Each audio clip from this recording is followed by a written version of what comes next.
നമസ്കാരം. ഇന്ന് ബസ്സുകാരന്മാർ 3 പേരോടും ചേർന്ന് ഒരു ഓട്ടോക്കാരെ അടിച്ച് പാവപ്പെട്ടവൻ്റെ കുടുംബത്തിൽ ആ ഓട്ടോ ഡ്രൈവർ ഇല്ലാതായി. ആർക്ക് നഷ്ടം? ഞങ്ങളെ പോലുള്ള ഓട്ടോക്കാരന്മാരെ ജീവിക്കാൻ ബസ്സുകാരന്മാരും താമസിക്കുന്നില്ല. ഇപ്പം ട്രാൻസ്പോർട്ട് വെഹിക്കിളും താമസിക്കാതില്ല. ഒരു സൈഡിൽ നിന്ന് മീറ്ററിൻ്റെ പ്രശ്നവും പറഞ്ഞ് ഞങ്ങളെ ഇല്ലായ്മയാക്കുന്നു. ഒരു തരത്തിൽ ഞങ്ങൾ ജീവിക്കാൻ താമസിക്കത്തില്ല. ഈ കേരളത്തിലുള്ള എല്ലാ ഓട്ടോക്കാരന്മാരും ഒറ്റക്കെട്ടായിട്ട് നിന്ന് കഴിഞ്ഞാൽ ഇവിടെ എന്ത് സംഭവിക്കുമെന്നറിയാവോ? എല്ലാവരും അന്നുള്ള അന്നത്തിന് വേണ്ടി ഓടുന്നതിനെ കൊണ്ടാണ് ഞങ്ങൾ ഒരു സമരത്തിലും എല്ലാവരും പങ്കെടുക്കാത്തത്. 1000 പേര് പങ്കെടുക്കാനുള്ള സ്ഥലത്ത് 100 പേരാണ് പങ്കെടുക്കുന്നത്. എന്തുകൊണ്ട്? അന്നുള്ള അന്നത്തിന് വേണ്ടിയാണ്. ഇന്ന് ഒരു ബസ്സിൽ 3 പേരോടും ചേർന്ന് ഞാൻ ആ വീഡിയോ കണ്ട് പാവപ്പെട്ടവനെ അടിച്ച് തറയിടുന്നു. വൈകുന്നേരം ആയപ്പം അദ്ദേഹം മരണപ്പെട്ടു. സർക്കാർ ഇതിനൊക്കെ വേണ്ടി നല്ലൊരു നടപടി എടുക്കണം. കാരണം ഞങ്ങൾക്ക് ജീവിക്കണം. ഞങ്ങൾക്ക് മറ്റുള്ള ജോലി, ഞങ്ങൾക്ക് പഠിത്തവും വിദ്യാഭ്യാസവും കാര്യങ്ങളുണ്ടെങ്കിൽ ഞങ്ങൾ ഈ ഓട്ടം തള്ളി പിടിച്ചുകൊണ്ട് റോഡിൽ ഇറങ്ങത്തില്ല. ഞങ്ങൾക്ക് അതിൻ്റെ കാര്യമില്ല. ഞങ്ങൾക്ക് ഗവൺമെൻറ് ജോലി, അതിന് തക്കതായ ശമ്പളം ഉണ്ടെന്നുണ്ടെങ്കിൽ ഞങ്ങൾ ഇതിനു വേണ്ടി ഇറങ്ങൂ. ഈ 3 ചക്രം ഇട്ടിക്കൊണ്ട് ഞങ്ങൾ റോഡിൽ ഇറങ്ങേണ്ട കാര്യമില്ല. ഞങ്ങൾ അന്നന്ന് ഞങ്ങളെ കുടുംബം പോറ്റാൻ വേണ്ടിയാണ് ഞങ്ങൾ ഇതുകൊണ്ട് ഇറങ്ങുന്നത്. സർക്കാർ ഇതിനൊക്കെ വേണ്ടി നല്ല രീതിയിലുള്ള തീരുമാനത്തിലേക്ക് എത്തണം. കാരണം ഞങ്ങൾക്ക് വേണ്ടി ആരുമില്ല. ഞങ്ങൾക്ക് സപ്പോർട്ട് ചെയ്യാനും ആരുമില്ല. ഞങ്ങൾ മാത്രമേ ഉള്ളൂ. ഞങ്ങൾ വാതോരാതെ കിടന്ന് റോഡിൽ കിടന്ന് വല എന്നും പറഞ്ഞുള്ള സമരം ചെയ്താൽ പോലും ആരും ഞങ്ങളെ തിരിഞ്ഞു നോക്കത്തില്ല. ഞങ്ങൾ ഈ മീറ്ററിന് വേണ്ടി തന്നെ ഇവിടെ കിടന്ന് സമരം ചെയ്ത് അടികൂടെ ഞങ്ങൾക്ക് വേണ്ടി സംസാരിക്കണം.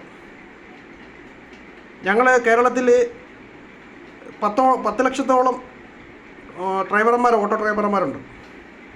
ഒരു സൈഡിൽ നിന്ന് ക്ഷേമനിധി, ഒരു വാഹനത്തിന് ക്ഷേമനിധി, ആളിന് ക്ഷേമനിധി. എന്തിനാണ് വാഹനത്തിന് ക്ഷേമനിധി? ഓട്ടോ ഡ്രൈവറിന് പോലെ ക്ഷേമനിധി. അണ്ടി ഓഫീസിൽ അണ്ടി തല്ലുന്ന അണ്ടിക്കും ക്ഷേമനിധി ഉണ്ടോ? ജോലിക്കാർക്കല്ലേ ഉള്ളൂ ക്ഷേമനിധി. എത്ര രൂപ ഞങ്ങളെ നിന്ന് ഏതൊക്കെ വിധത്തിൽ ഞങ്ങളെ മേടിക്കുന്നു? ഒരു വർഷം ഞങ്ങൾക്ക് ടെസ്റ്റിന് വേണം 50,000 രൂപ. ഞങ്ങളെ കെട്ടുതാലി വരെ പണയം വെച്ചിട്ടാണ് ഞങ്ങൾ ഈ വണ്ടി ടെസ്റ്റ് ചെയ്യുന്നത്. പിറ്റേ വർഷം ആയാൽ പോലും ഞങ്ങൾ അതിൻ്റെ കടം തീരത്തില്ല. ഇതിൽ കൂടുതൽ ഞങ്ങൾ എന്താ വേണം?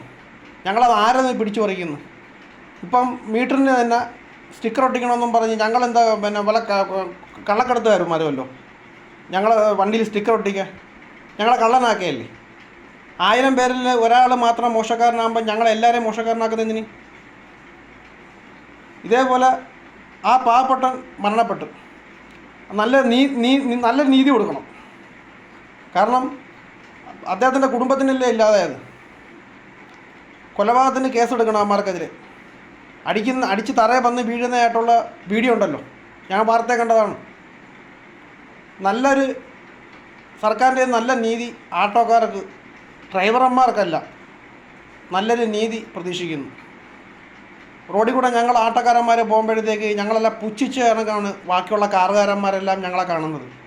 ഞങ്ങൾ കാറിന് മുമ്പം കയറി പോകുമ്പം അവർക്കൊരു പുച്ഛമാണ് ഞങ്ങളെ കാണുമ്പം.